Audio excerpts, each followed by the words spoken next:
Good morning, everyone. I am Dr. Akriti Jain, and today's video lecture I will discuss the mathematical induction. So first, I would like to explain what is mathematical induction. So mathematical induction is a mathematical technique or tool which is used to prove a statement, a formula, or a theorem is true for every natural numbers. अब आपको यहाँ पे ये सोच रहे होंगे कि what is mathematical formula, what is mathematical statement और थ्योरम। जैसे फॉर एग्जांपल यदि मैं बात करूं कि सपोज मैंने आपसे कहा कि आप मुझे कैलकुलेट करके बताइए कि 1 से लेके 50 नंबर्स तक का सम क्या होगा। तो अब आप मैन्युअली तो करोगे नहीं कि 1 + 2 फिर 2 + 3 जो भी आंसर आया। आपके पास क्या होता है, कॉमन फॉर्मूला होता है। जैसे सपोज उसका फॉर्मूला मैंने बताया n × n + 1/2 होगा। तो आप क्या करोगे, यदि मान लीजिए आपको 3 नंबर तक का सम प्रिंट करना है तो आप n की वैल्यू 3 रखोगे, आपके 3 नेचुरल नंबर का सम प्रिंट हो जाएगा। फिर n की वैल्यू यदि आप 10 रखोगे तो 10 नेचुरल नंबर का सम प्रिंट हो जाएगा। तो ये जो स्टेटमेंट था n × n + 1/2 जो कि 50 सपोज हमें नेचुरल नंबर का सम करना था, उसके लिए एक फॉर्मूला है। अब इस फॉर्मूला को हम ये कैसे कहेंगे कि दिस फॉर्मूला इज ट्रू, ये फॉर्मूला आपका सही है या ये थ्योरम आपकी सही है। तो इस तरीके के फॉर्मूला या थ्योरम को भी प्रूव करने के लिए हमें मैथमेटिकल इंडक्शन की जरूरत पड़ती है। इंडक्शन वर्ड का पर्टिकुलर मीनिंग ये होता है कि जब आप किसी पर्टिकुलर स्टेटमेंट या फॉर्मूला को प्रूव कर रहे हैं तो हम पर्टिकुलर वैल्यू के लिए प्रूव करते हैं कि हमने n = 1 के लिए प्रूव कर लिया, n = 3 के लिए प्रूव कर लिया, n = kth टर्म के लिए प्रूव कर लिया। तो उसके थ्रू हम क्या करते हैं, एक जनरलाइज रिजल्ट फाइंड आउट करते हैं कि यदि आप इसमें कोई भी वैल्यू को रखोगे ये फॉर्मूला आपका क्या होगा, ट्रू होगा।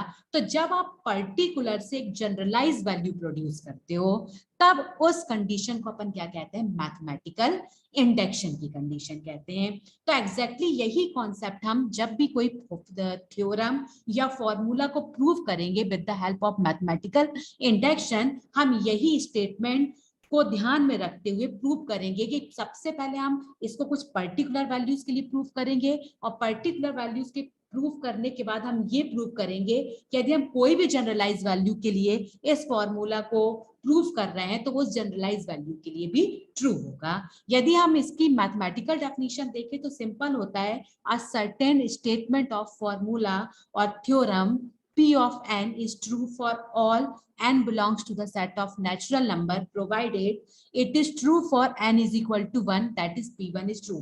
पहले हमने इसको n = 1 एक पर्टिकुलर वैल्यू के लिए प्रूव किया। फिर सेकंड केस में हम क्या करते हैं, it is true for n = m + 1। अब हम इसको प्रूव करते हैं n = m + 1, लेकिन ये n = m + 1 के लिए तभी प्रूफ होगा whenever it is true for n = m, जब ये n = m के लिए भी ट्रू होगा। तो हमने क्या किया, n = 1 के लिए प्रूव किया, n = m के लिए प्रूव किया और लास्ट में हमने n = m + 1। तो हमने पर्टिकुलर वैल्यूज के लिए प्रूव करते करते हमने एक जनरलाइज वैल्यू के लिए भी इसको प्रूव कर दिया, इसलिए इसका नाम क्या हो गया, मैथमेटिकल इंडक्शन हो गया। तो इसको एक्सप्लेन करने के लिए I will give one example, तो आपको और समझ में आएगा कि व्हाट इज मैथमेटिकल इंडक्शन। एक छोटा सा हमारे पास एग्जांपल है, सपोज n नेचुरल नंबर से 1 + 2 + 3 + n, और हमने प्रूव करके बताया कि इसका जो एक जनरलाइज सोल्यूशन होगा वह n × n + 1/2 होगा। हमें ये प्रूव करना है कि ये स्टेटमेंट ट्रू है, तो इसको ट्रू प्रूव करने के लिए हम मैथमेटिकल इंडक्शन की हेल्प लेंगे और इसको हम कई सारी पर्टिकुलर वैल्यूज के लिए प्रूव करेंगे। यदि पर्टिकुलर वैल्यूज के लिए प्रूफ हो रहा है तो फिर हम इसको एक जनरलाइज वैल्यू के लिए प्रूव करेंगे। तो सबसे पहले हम एज्यूम करते हैं कि let the statement be P of n। इस स्टेटमेंट को हमने मान लिया कि P of n स्टेटमेंट है, तो P of n = 1 + 2 + 3 n values के लिए और इसका रिजल्ट आएगा n × n + 1/2। तो आप सबसे पहले जो हमारा स्टेटमेंट है इसको हमें n = 1 के लिए प्रूव करना है। तो n = 1 के लिए हम लेफ्ट हैंड साइड चेक करेंगे और राइट हैंड साइड चेक करेंगे। यदि दोनों वैल्यू इक्विवेलेंट आती हैं तो हम ये कह सकते हैं कि this statement is true for n = 1। तो चलिए हम चेक करते हैं। लेफ्ट हैंड साइड में हमने n लेफ्ट हैंड साइड में आप वैल्यूज क्या है, केवल n है, n की वैल्यू को हमने 1 रखा है। राइट हैंड साइड में n इंटू n प्लस 1/2 है, हमने 1 को पुट कराया तो भी हमें रिजल्ट 1 मिल रहा है। दैट मीन्स कि left hand side is equal to right hand side, so Pn is true for n is equal to 1। तो ये एक हमने पर्टिकुलर वैल्यू n के लिए इसको प्रूव कर लिया। अब सेकंड हमारा केस होगा कि हम एज्यूम करते हैं कि जो Pn है n is equal to m के लिए भी ट्रू होगा। तो हमें सिंपल कुछ नहीं करना है, उस कंडीशन में जो हमारा Pn स्टेटमेंट है उसको हमें n की जगह m से रिप्लेस कर देना है। तो जो भी हमारी वैल्यू से 1 + 2 + 3 डैश डैश डैश हमारा हो जाएगा m, और n को हमने m से रिप्लेस कर दिया। तो ये हमारा स्टेटमेंट हमने एज्यूम कर लिया कि this statement is also true for n is equal to m। अब हमें प्रूव करना है कि this statement is also true for n is equal to m + 1। तब यहां पर जो हमारा P ऑफ m + 1 होगा, मतलब नेक्स्ट टर्म के लिए इसको एक और आगे टर्म के लिए प्रूव कर रहे हैं, तो Pn तक के लिए तो हमने प्रूव कर दिया, ये हमको पता है। अब इसके साथ हम एक इसमें नया टर्म ऐड कर रहे हैं m + 1, क्योंकि हमें इसके लिए भी प्रूव करके बताना है कि दिस स्टेटमेंट इज ऑल्सो। अब हमने क्योंकि जनरलाइज ले लिया, अभी हम पर्टिकुलर वैल्यूज के लिए चल रहे थे, अब हम इसको जनरलाइज वैल्यू के लिए प्रूव करेंगे। तो हमने देखा कि हमने Pm की वैल्यू को रिप्लेस किया 1 + 2 + 3 + m, और टर्म हमको m + 1 ऐड करना है। मतलब m में हमने क्या ऐड कर दिया, m + 1 को ऐड कर दिया, जो कि इसका m + 1 टर्म हो जाएगा।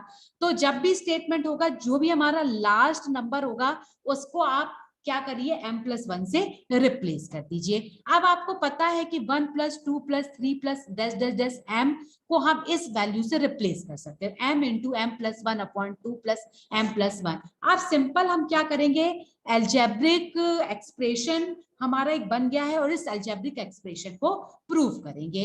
तो एल्जेब्रिक एक्सप्रेशन को प्रूव करने के लिए सबसे पहले आप कॉमन, यदि दोनों में कोई वैल्यू है, कॉमन वैल्यू को फाइंड आउट कर लीजिए। हमने कॉमन को फाइंड आउट कर लिया, लास्ट में हमारे स्टेटमेंट आया m + 1 m + 2/2।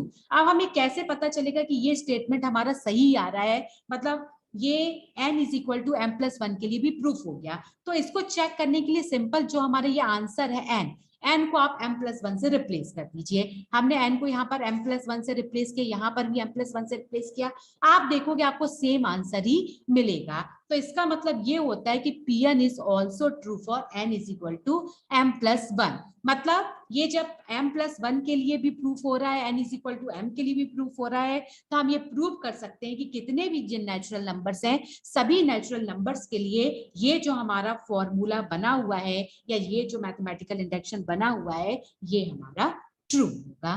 तो इस तरीके से स्टूडेंट्स आप किसी भी प्रॉब्लम को मैथमेटिकल इंडक्शन के थ्रू प्रूव कर सकते हैं। नेक्स्ट वीडियो लेक्चर में एक प्रॉब्लम और डिस्कस करूंगी। अभी के लिए इतना ही। Thank you very much.